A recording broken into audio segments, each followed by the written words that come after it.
manhã, você que está virtualmente conosco, uma satisfação estar com você.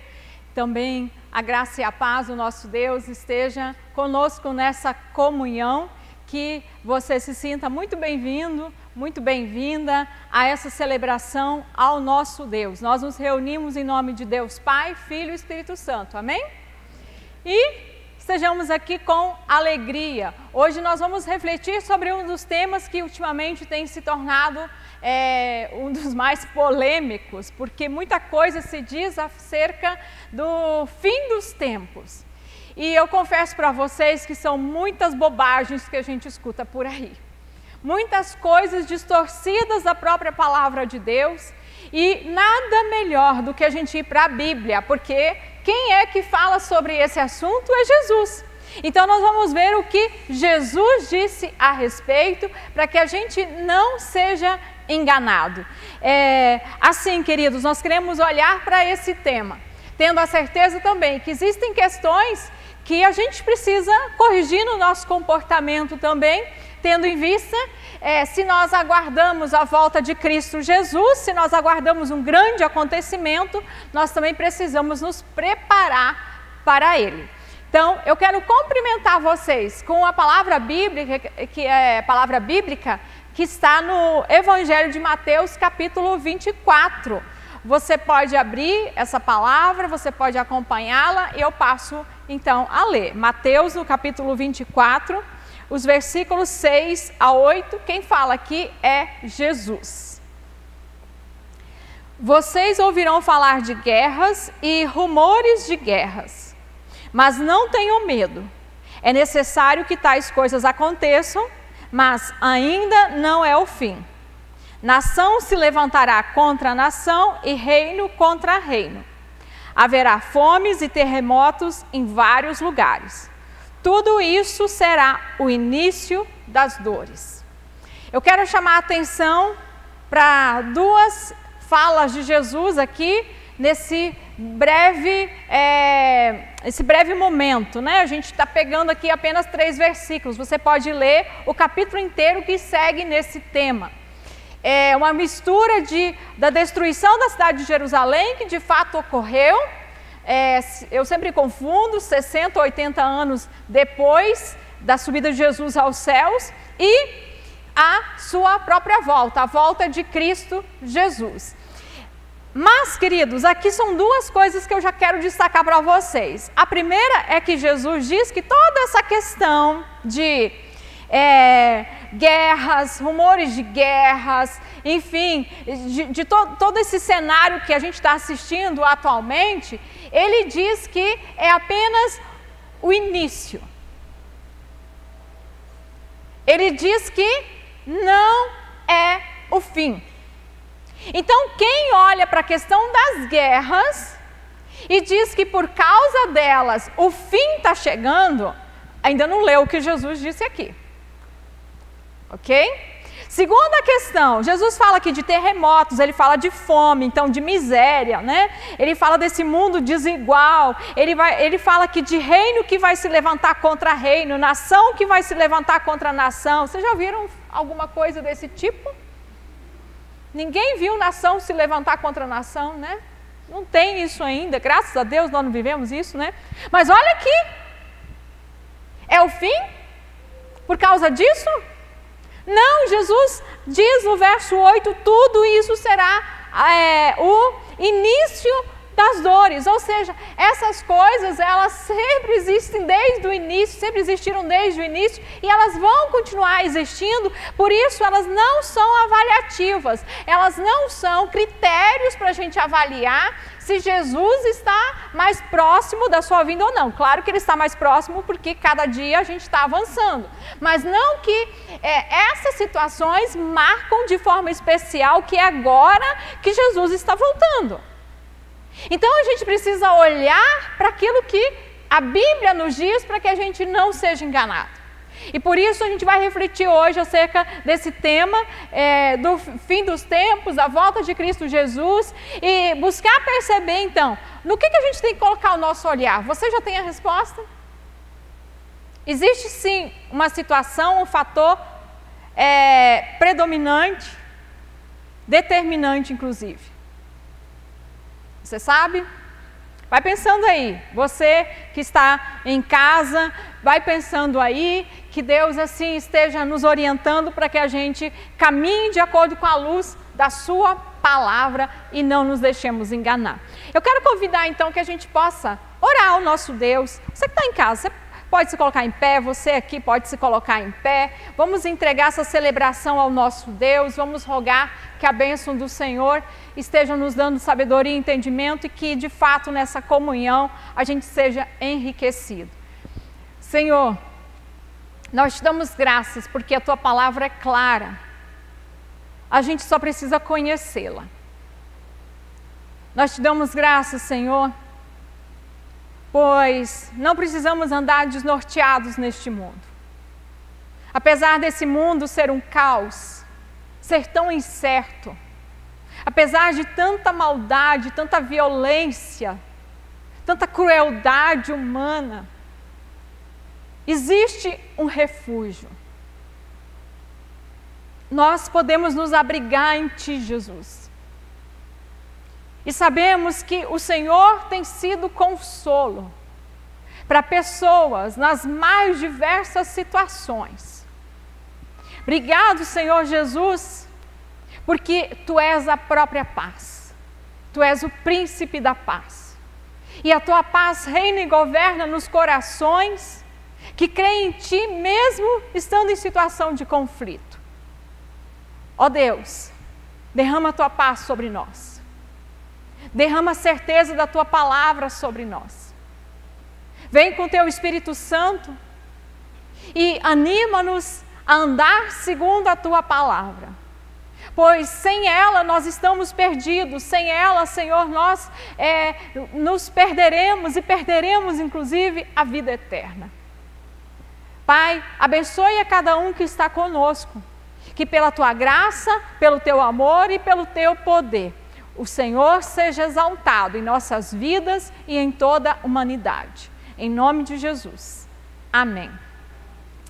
Vamos então louvar ao nosso Deus, cantar louvores a Ele, vamos lembrar as promessas de Jesus através desses cânticos. Cada um pode ficar à vontade a fazer da sua forma.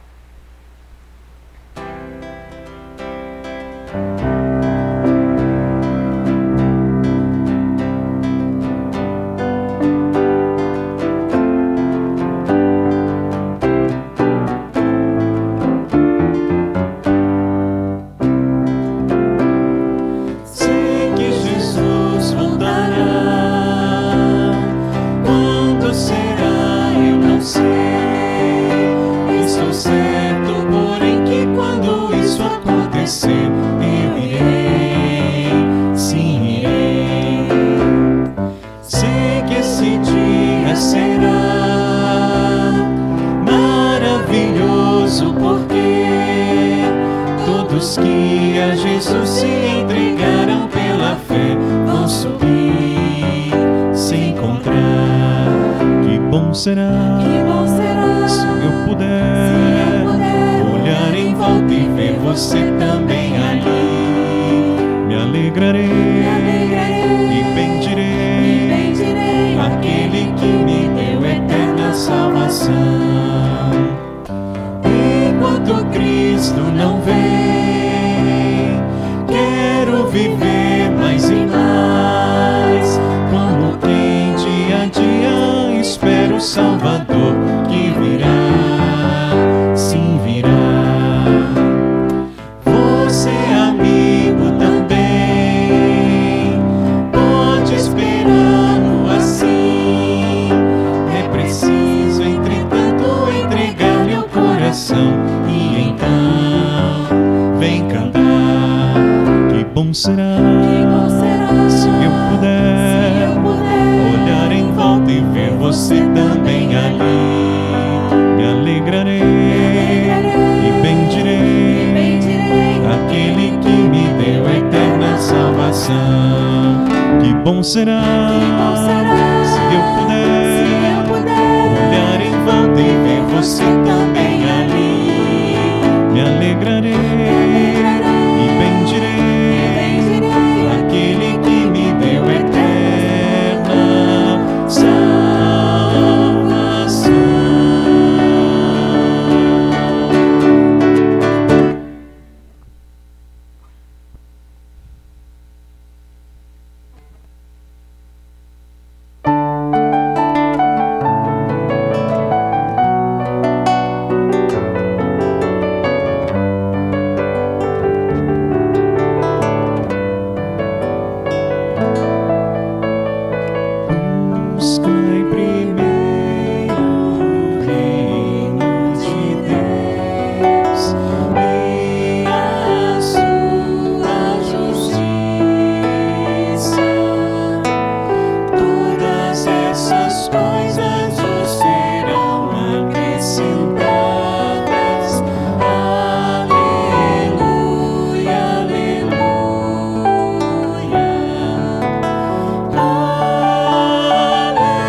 Você vive como uma pessoa que sabe que esse mundo aqui vai acabar?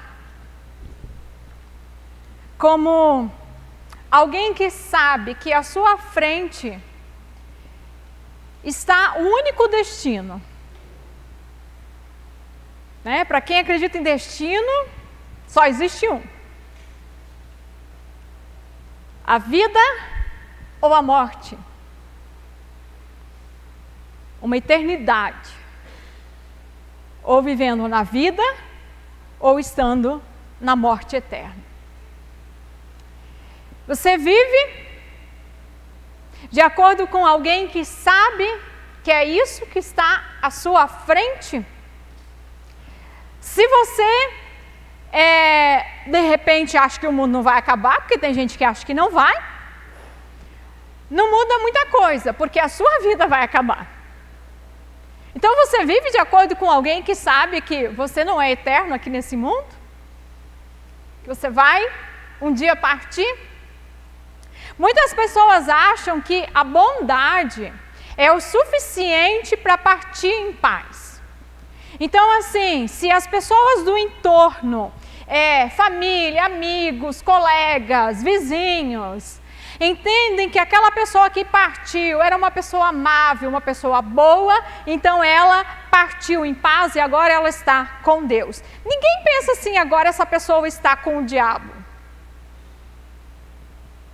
As pessoas sempre dizem, independentemente de como a pessoa viveu, a não ser que às vezes ela tenha sido uma criminosa, aí a ideia costuma ser diferente, mas considerada boa, de que agora ela está com Deus. Mas, queridos, Deus é definição de amor e bondade. Apenas Deus é amor e apenas Deus é bom.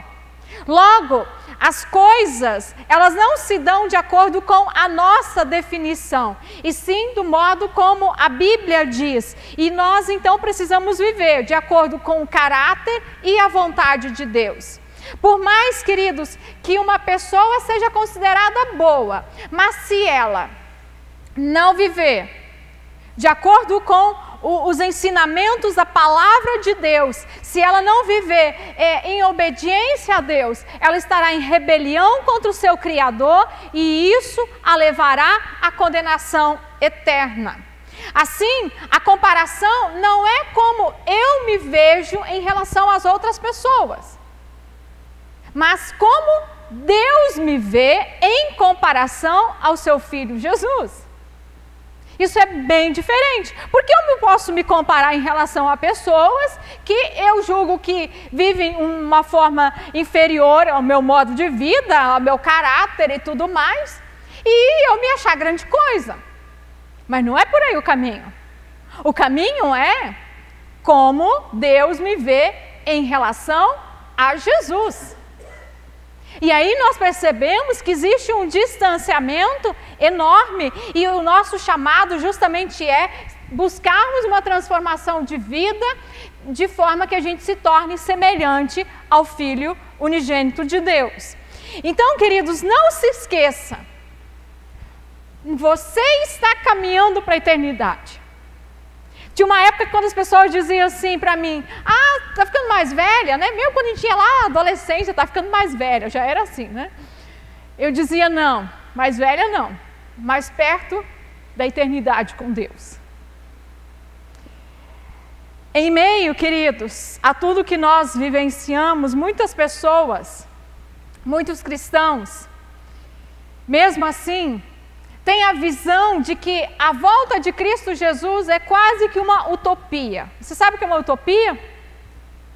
É algo que eu idealizo, que eu acho perfeito, algo que está por vir amanhã, mas só como uma ideia. Isso nunca vai acontecer. Tem gente que tem a volta de Jesus apenas como uma ideia, uma utopia, porque, já tem 2 milênios que Jesus subiu aos céus, ele ainda não voltou. Além do mais, os meus anos de vida estão passando, Jesus não voltou. Então, assim, é uma ideia distante da volta de Jesus, é uma ideia. Mas não significa que de fato que Jesus vai voltar.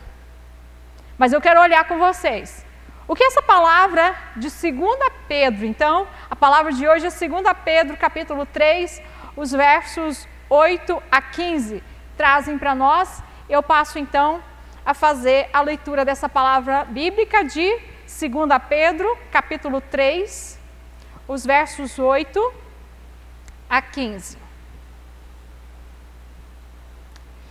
Não se esqueçam disso, amados. Para o Senhor, um dia como 1000 anos, e 1000 anos como um dia. O Senhor não demora em cumprir a sua promessa, como julgam alguns.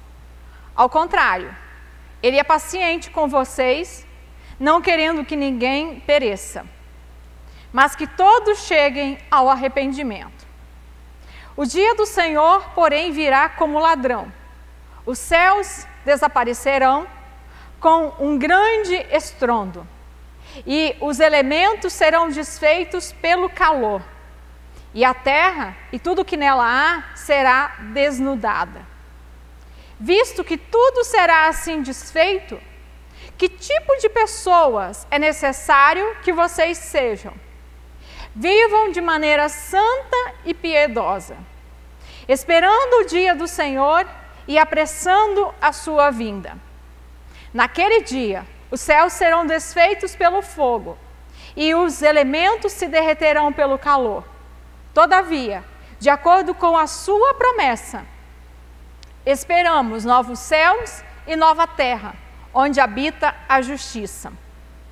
Portanto, amados, enquanto esperam essas coisas, empenhem-se para serem encontrados em paz, encontrados por Ele em paz, imaculados e inculpáveis. Tenham em mente que a paciência do Senhor significa salvação, como também o nosso amado irmão Paulo lhes escreveu, com a sabedoria que Deus lhe deu. Então, vejam vocês que o tempo de Deus, ele é diferente do nosso tempo. Diz aqui que para Deus 1000 anos é como um dia é como 1000 anos. Então, já imaginou na possibilidade de que passaram-se apenas 2 dias da ressurreição de Jesus? Você acha que Jesus está demorando em voltar? Mas a partir da ótica de quem? Bom, mas um dia também é como 1000 anos, então pode ser muito mais tempo para Deus. Mas na verdade, o que essa palavra está querendo dizer? Está dizendo que Deus não está preso ao tempo. Não é uma comparação literal, mas ela nos mostra que Deus, ele é atemporal, ele é eterno, ele é o princípio, ele é o fim. 1000 anos para Deus são como o dia de ontem que passou, já nos dizia no Antigo Testamento, no Salmo 90. E aí eu te convido, observe o verso 9. Ele diz assim: o Senhor não demora em cumprir a sua promessa, como julgam alguns. Ao contrário, Ele é paciente com vocês, não querendo que ninguém pereça, para que todos cheguem ao arrependimento. Alguns domingos eu disse aqui sobre a questão de que Deus pode prolongar a vida de uma pessoa, descrente, para que ela venha a se arrepender lá no auge da sua velhice. Como Deus pode também levar um filho seu novo, porque essa pessoa já está preparada para a salvação. E nós vemos aqui que o mesmo se dá em relação à humanidade. Jesus não voltou ainda, a gente poderia dizer assim. Por quê? Porque Deus é paciente, Deus está aguardando com que todas as pessoas tenham a oportunidade de se arrepender. Deus é paciente, Ele não deseja que pessoa alguma venha a perecer. Foi o que nós vimos também a partir daquele domingo com a palavra de Ezequiel. E isso, queridos, é totalmente coerente com o que Jesus diz no capítulo que a gente usou na saudação, de Mateus 24. No verso 14, ele diz assim: e este evangelho do reino será pregado em todas as nações, este evangelho do reino será pregado em todo o mundo como testemunho a todas as nações, então virá o fim. Então, o que é determinante aqui para a volta de Cristo Jesus? Deus é paciente, Ele quer dar oportunidade para que todos possam se arrepender. Isso significa que o evangelho ele terá que ser pregado a todas as pessoas primeiro. E veja que se na saudação nós vimos que Jesus diz, isso é o princípio das dores. Se Jesus diz, ainda não é o fim, agora Jesus diz, então será o fim. Jesus, ele não virá antes dessa palavra se cumprir. Não haverá nenhum lugar, queridos, que deixará de ter oportunidade de receber a boa nova da salvação, porque Deus quer que todos cheguem ao arrependimento. No versículo 15, na primeira parte, isso está repetido e diz inclusive que o apóstolo Paulo também escrevia sobre isso, em que ele diz, tenho em mente que a paciência de Deus significa salvação. Quando nós almejamos muito uma coisa, nós investimos nisso, mesmo quando sabemos que o resultado pode ser pequeno, mas que aquele resultado vale a pena. Jesus disse que são poucos os que vão ser salvos. Não significa que todos os que vão ouvir a palavra vão se arrepender, nós sabemos disso, vivemos esse cenário. O fato de Deus esperar o arrependimento de todos não significa, mais uma vez, que todos vão se arrepender. Mas o investimento vale a pena, porque mesmo poucos vindo ao arrependimento, Deus se alegra com isso. Porque, queridos, a Bíblia nos diz que por uma pessoa Deus é capaz de fazer festa no céu. Imagine por 10, imagine por 1000 pessoas. Imagine por 500.000 pessoas diante de um mundo, de um cenário que a gente tem, em que pelo menos em torno de 2 a 3 mil pessoas nunca ouviram a palavra e se ouviram, não ouviram claramente. Milhões, perdão. Queridos, então, tenhamos cuidado com aquelas pessoas que buscam desviar o nosso foco, que querem nos colocar em questões que não são essenciais, porque no momento em que nós somos desviados do essencial, a gente perde o rumo. A gente, como igreja, perde, inclusive, a nossa capacidade de obediência a Cristo Jesus, a gente perde o foco na missão.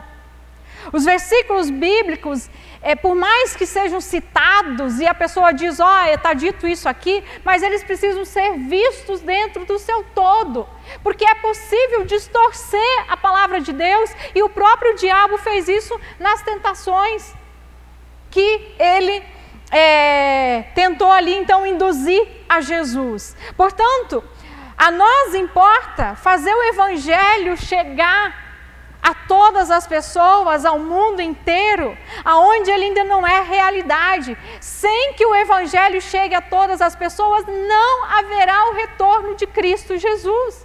E isso precisa estar claro para a gente. E se a gente não prega o evangelho, a gente é conivente com aquilo que está acontecendo no mundo. Porque quanto mais o tempo passa, mais sofrimento virá sobre esse mundo. Inclusive, essa palavra diz que nós podemos apressar a vinda do Senhor, está no verso 12. O que significa isso? Isso significa nós, como igreja, despertarmos para a nossa tarefa de evangelizarmos, de discipularmos, enfim, a humanidade. Então, gostaria de dizer para vocês que algo que muito facilmente me deixa impressionada é como tem gente preocupada apenas com os sinais do fim dos tempos. e não preocupada se o Evangelho está chegando às pessoas. Os sinais, eles se dão desde quando Jesus subiu aos céus. Esse que é chamado o fim dos tempos, mas eu gostaria de deixar bem claro isso para vocês. O que é o fim dos tempos? O fim dos tempos iniciou desde o momento em que Jesus naquela cruz disse assim: está consumado. Ali se iniciou o último tempo. O tempo da conquista de Cristo, do reino dele se espalhando por esse mundo. Ali se iniciou o último tempo. Jesus disse: arrependam-se, porque o reino de Deus está próximo. É o último tempo. É o tempo do arrependimento. É o tempo de voltar-se a Deus. É o tempo em que Jesus já recebeu a vitória, já conquistou a sua vitória e que ele esmagará a cabeça da serpente. É o último tempo. Então, queridos, já são 2000 anos que nós estamos no fim dos tempos. E a maior bobagem que a gente pode fazer é ficar olhando para sinais e dizendo assim: agora é o fim dos tempos. Não, isso aí é coisa do fim dos tempos. Gente, tem 2000 anos que isso está acontecendo. Nós temos que olhar se o Evangelho está sendo pregado. Nós temos que olhar se nós, como igreja, estamos vivendo o Evangelho de acordo com os ensinamentos e o mandamento de Cristo Jesus. É com isso que a gente tem que estar preocupado. E nada mais. O versículo 11, ele levanta então uma pergunta muito importante para nós. Que é a seguinte: visto que tudo será assim desfeito com a volta de Jesus, que tipo de pessoas é necessário que vocês sejam? Eu volto à pergunta inicial. Você vive como alguém que sabe que esse mundo vai acabar? Você vive como alguém que sabe que vai morrer? Visto que tudo aqui será desfeito, que tipo de pessoas, prestem atenção na pergunta, é necessário que vocês sejam? O que é uma coisa necessária? Se você está dirigindo, o sinal ficou vermelho na sua frente, o que você tem que fazer? É necessário que você pise no freio. Porque se você não pisar no freio, você pode ter consequências ruins para você, além de para outras pessoas. É necessário que você, se você crê na volta de Jesus, que você tenha uma vida diferente. Porque se você não tiver uma vida de acordo com a vinda de Cristo Jesus, você vai ter problemas. Não é uma opção, é necessário.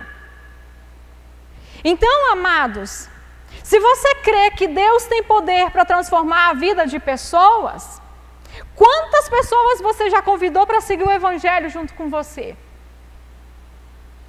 Por quem você está orando? Lembra das 3 pessoas? De repente alguém aqui não estava, mas agora você entrou no desafio. Escolha 3 pessoas por quem orar, para que tenham a sua vida reconciliada com Deus. Como é que está? Eu tive retorno apenas de uma pessoa até hoje que me contou que uma das pessoas por quem ela está orando está incomodada. Isso é ótimo, porque o Espírito Santo está agindo na vida dessa pessoa. E as suas 3?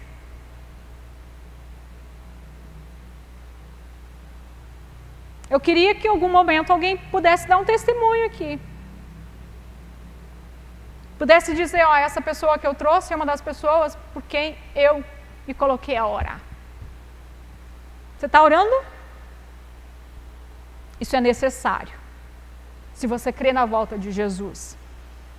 Se você crê que Jesus vai voltar, aonde e para quem você está pregando o Evangelho? E mais, Em qual lugar distante você está investindo, ou seja, você está contribuindo para que o Evangelho ali também seja pregado?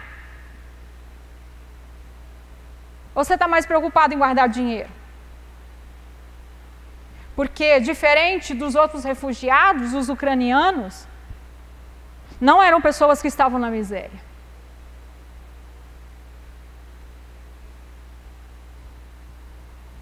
Você é chamado a levar o Evangelho onde é distante de você.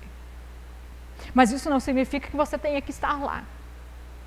Existem outros meios para você fazer isso. Então, voltando à pergunta, visto que você acredita que esse mundo vai ser todo desfeito, que Jesus vai voltar, que tipo de pessoas é necessário que a gente seja? É necessário que a gente pense onde Jesus disse que o Evangelho tem que chegar a todas as nações. A gente tem que pensar nas outras nações, a gente tem que pensar nas pessoas distantes de nós que não ouvem o Evangelho como nós.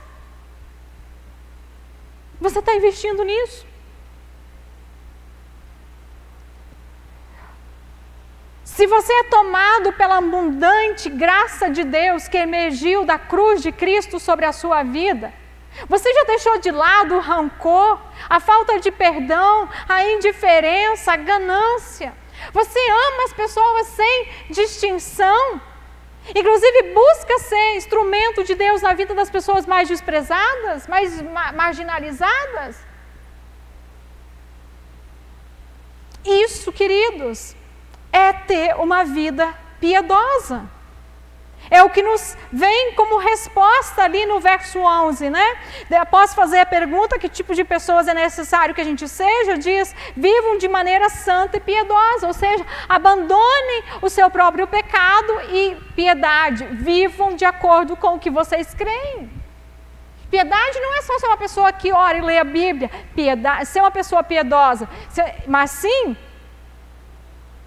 é a gente viver de acordo com aquilo que a gente crê.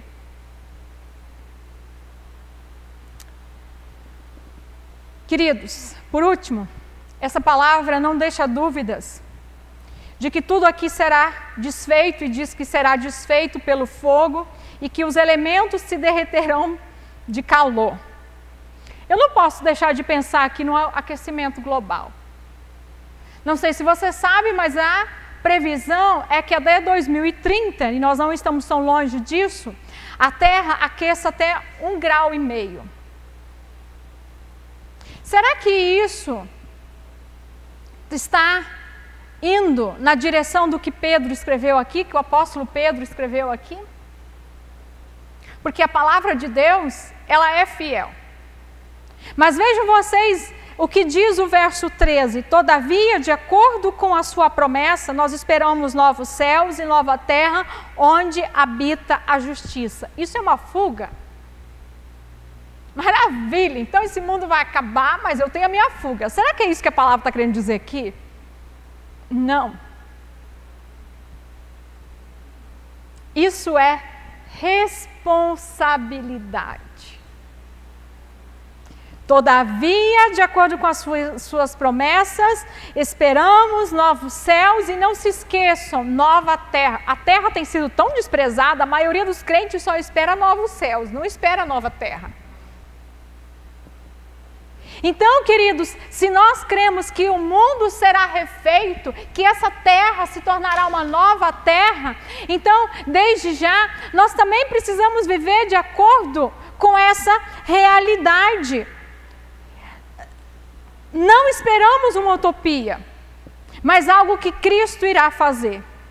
Você e eu não podemos mais ficar sentados esperando que esse mundo também se acabe, não é isso. Mas nós precisamos fazer diferença nesse mundo. Se nós cremos que Deus vai trazer renovo sobre esse mundo, nós já precisamos ser agentes disso. Então, queridos, que a gente possa viver por aquilo que é necessário. Deixe o desnecessário em segundo, terceiro, quarto plano.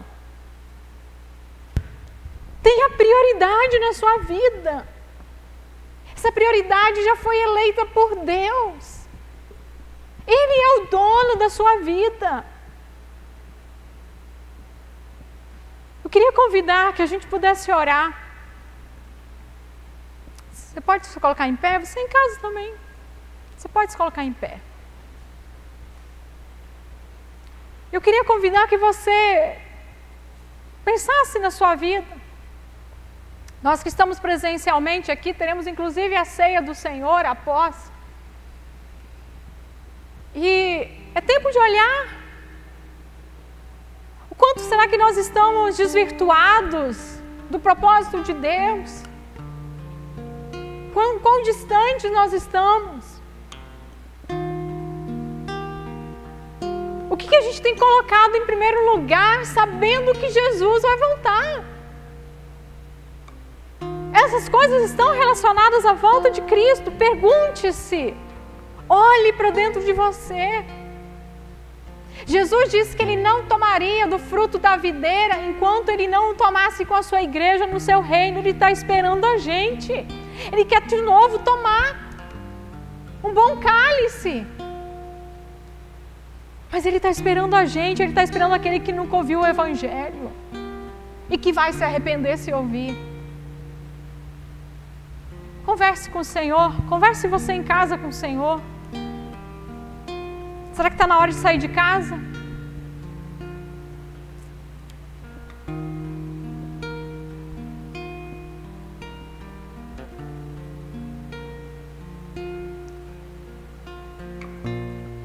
Amado Deus,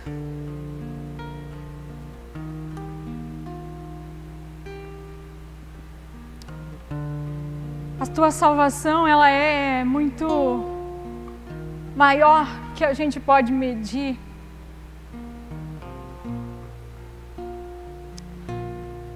O que é viver sem nunca mais ter uma única preocupação, nenhuma angústia, nenhuma decepção, nenhuma tristeza, nenhuma dor. Não conseguimos imaginar, mas é a realidade que está diante de nós. Diante de um mundo de caos, há esperança, e essa esperança é viva. A salvação para essa humanidade, e essa salvação já está declarada, é para todo aquele que crê. Não importa se é rico, se é pobre, não importa a raça, não importa a origem, é para quem crê. Oh Deus, nós temos vivido como pessoas que não têm à sua frente a volta de Cristo Jesus. Nós temos outros propósitos na nossa frente, outros planos à nossa frente. Mas nos esquecemos que um dia estaremos face a face com o nosso Deus. E quais pessoas nós apresentaremos a Ti como pessoas que chegaram ao Teu reino porque o Senhor nos usou. Podemos dizer, eis aqui os filhos e as filhas que o Senhor nos concedeu como igreja luterana em Juiz de Fora. Oh Deus, tira os nossos olhos daquilo que não é o importante. Que oremos, Senhor Deus, sim, pelas situações de guerra, como a situação da Ucrânia, a situação do Afeganistão, a situação da Síria. Não nos esqueçamos dessas nações. Mas que nós saibamos que isso não marca o fim. O mundo precisa ouvir do Teu Evangelho. Ó Pai, perdoa-nos, porque o mundo não está no nosso foco.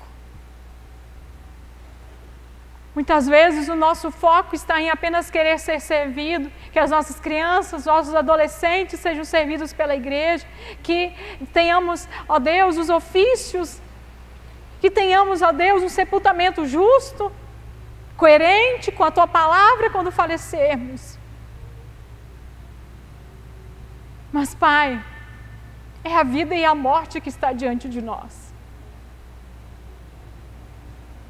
Perdoa os nossos pecados, nos leve a um profundo arrependimento. Que a nossa pergunta seja: Senhor, me mostre o que Tu queres de mim. Eis-me aqui. Assim, Senhor, nós Te pedimos. Abençoe a cada um que está aqui para que seja um instrumento precioso do Teu reino. Cada um que está em casa. Para que seja um instrumento de graça, um instrumento de cura, um instrumento de paz, um instrumento do Teu amor, da Tua salvação, do Teu Evangelho. Nós oramos assim, em nome de Jesus. Amém. Eu quero ser. Como que é mesmo? A expressão do Teu amor. Ser como Cristo. Que ninguém se perca por causa de mim e por causa de você.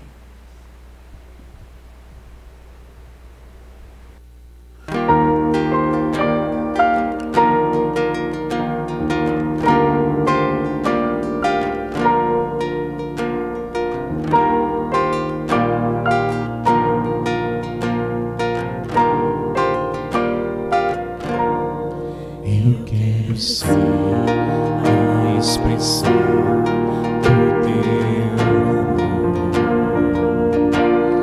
Somos Teus filhos, queremos ser as Tuas mãos. Eu quero ser remido e me parecer com Teu Redentor. Ser como Cristo, ser a imagem do meu Criador, que o Teu nome seja exaltado, Jesus,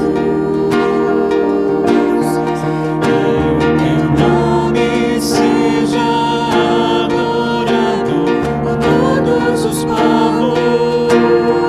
Eu não impeça ninguém de Te ver, Te amar como és.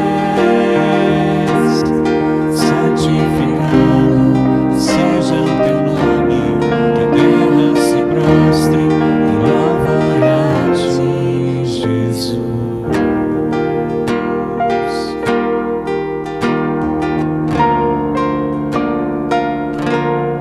Eu quero ser remido e me parecer com meu Redentor.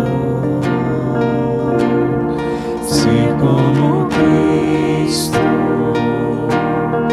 ser a imagem do meu Criador, que o Teu nome seja exaltado, Jesus, que o Teu nome seja adorado por todos os povos. Eu não impeça ninguém de Te ver, Te amar como és. Santificado seja o Teu nome, que a terra se prostre em louvor a Ti, Jesus.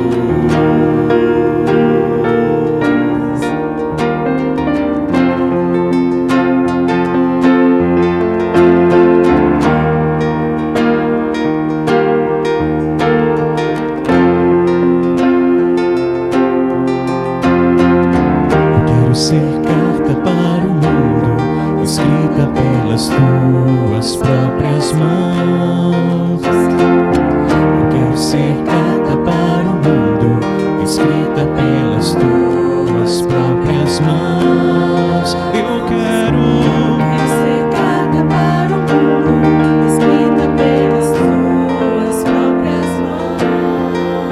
Eu quero Ser carta para o mundo, escrita pelas Tuas próprias mãos. que o Teu nome seja exaltado, Jesus.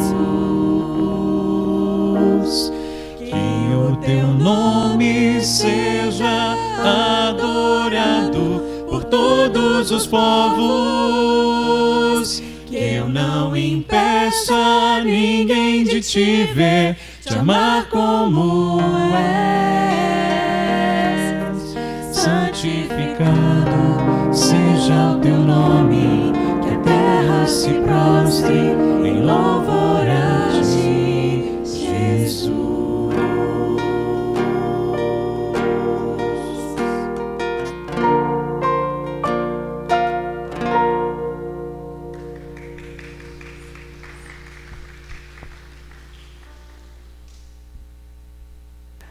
Olá, queridos. Que seja essa a nossa declaração de fé e a nossa conduta, de sermos cartas para o mundo. E nesse momento eu também quero fazer um convite especial a cada um de vocês aqui ou em casa para a retomada das nossas atividades. Os grupos da comunidade estão retornando agora em março. Então, as senhoras com a UASE, os adolescentes aí, ó, recado especial. A primeira turma aí do ensino confirmatório inicia, no caso, né? A turma em andamento reiniciou ontem e a nova turma se reencontra no dia 19, às 9h30 da manhã, no Salão da Comunidade, no Mariano Procópio, para iniciar aí a sequência dos seus estudos. E o culto infantil, as senhoras também estão retomando as suas atividades e você é convidado para retomar também, estar conosco com toda a segurança, servindo ao Senhor e aprendendo mais dele e desenvolvendo também a comunhão uns com os outros. E também quero convocar você para a nossa Assembleia Geral no próximo sábado, primeira convocação às 14h30, com a maioria dos membros, e em segunda convocação às 15 horas, com pelo menos 20 membros. Venha, participe conosco, tome também conhecimento do andamento da comunidade e assuma também a parte que cabe a você nesse servir ao Senhor e servir ao próximo. Então, a ordem do dia também já está disponibilizada aí nos grupos da comunidade, você pode ter acesso, ela também foi lida na sua íntegra no culto online e também presencial do último domingo. E eu faço aqui, então, essa convocação. Espero você no próximo sábado para a nossa Assembleia Geral Ordinária. E que o Senhor abençoe a nossa semana e que a gente seja carta nas mãos dEle para todos aqueles que nós encontrarmos. Um abençoado final de domingo, uma abençoada semana, que a presença do Senhor nos guarde e nos conduza em todo o tempo. Um abraço.